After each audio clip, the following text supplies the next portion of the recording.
সবাই কেমন আছো? নিশ্চয়ই ভালো আছো। চলো আজ আমরা স্টার্ট করব জিসিআর টেস্ট।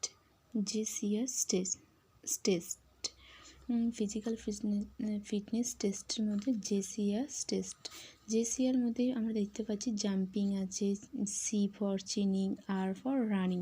জাম্পিংয়ের মধ্যে আছে ভার্টিক্যাল জাম্প, আর চিনিংয়ের মধ্যে আছে চিন আপ, আর রানিংয়ের মধ্যে আছে শাটল রান।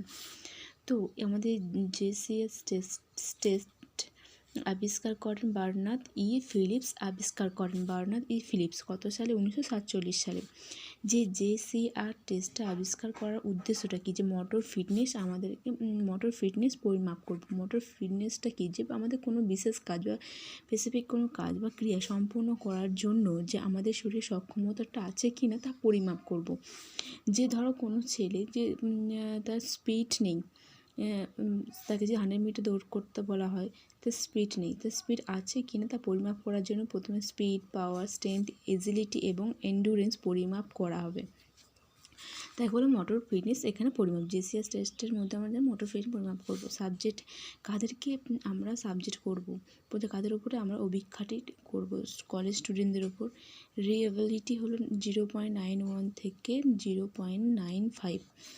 ভার্টিক্যাল জাম্প বলছে, ভার্টিক্যাল জাম্প বলেছিলাম যে জেসিআর টেস্টের মধ্যে জাম্পিংয়ের মধ্যে ভার্টিক্যাল জাম্পটা প্রথমে পড়বো, তারপর পড়বো চিন আপ আর রানিংয়ের শাটল রান। প্রথমে যেটা ভার্টিক্যাল জাম্প হচ্ছে কোনো খেলোয়াড়ের বোর্ডের দিকে মুখ করে দাঁড়াবে এবং খেলোয়াড় হাতের আঙুলের চকের পাউডার লাগানো হবে। প্রথমে খেলোয়াড় সাধারণত উচ্চতায়, ধরে নাও কোনো খেলোয়াড় সাধারণত উচ্চতায়, এটা বোর্ড ধরো, এটা বোর্ডের দিকে দাঁড়িয়েছে কোনো খেলোয়াড়, তার সাধারণ উচ্চতা বলছে তার হাতের আঙুলে চকে পাউডার লাগানো আছে, সাধারণ উচ্চতা তার বোর্ডে সে টাচ করবে যখন তার এটা পরিমাপ করা হবে, তুলনা করা হবে চক পাউডার। দাঁড়ানো অবস্থায় যে হাতে চক পাউডার লাগানো থাকবে সেই হাত দিয়েই বোর্ডে স্পর্শ করার পর করা হবে। তারপর অভিক্ষাটি স্পর্শ করবে, এটা তার মার্ক করা হলো ফার্স্ট। আবার অভিক্ষক দ্বিতীয়বার যখন সেই খেলোয়াড়কে বলা হবে যে তুমি জাম্প করতে, হাঁটু ভাঁজ করে বা পা ভাঁজ করে জাম্প করে লাফিয়ে তুমি বোর্ডটা স্পর্শ করতে পারবে। তখন কিন্তু জাম্প বলতে হপ জাম্প করা যাবে না, আর দৌড়ে লাফ দিয়েও যাবে না, লাফ দিতে পারবে না। সে যতটা পারবে উপরের দিকে লাফ দিয়ে উঠে বোর্ডে মার্ক করতে হবে। যতটা পারবে হাঁটু ভাঁজ করে উঠে বোর্ডে মার্ক করতে পারবে। তো খেলোয়াড় যতটা উপরে উঠে মার্ক করবে সেটা তার স্কোর হবে। একটা খেলোয়াড় ঝুঁকে উপরে উঠে যে মার্ক করবে তার স্কোর হবে। কোন খেলোয়াড় কতটা ভার্টিক্যাল জাম্প করছে তা জানা যাবে। আর প্রত্যেক খেলোয়াড়কে 3 বার করে সুযোগ দেওয়া হবে। বলছে প্রত্যেক খেলোয়াড়কে 3 বার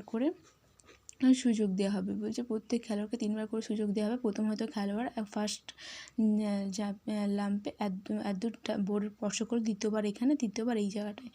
তো পরিমাপ বেশি 3 বারের মধ্যে পরিমাপ করা হবে, ঠিক আছে।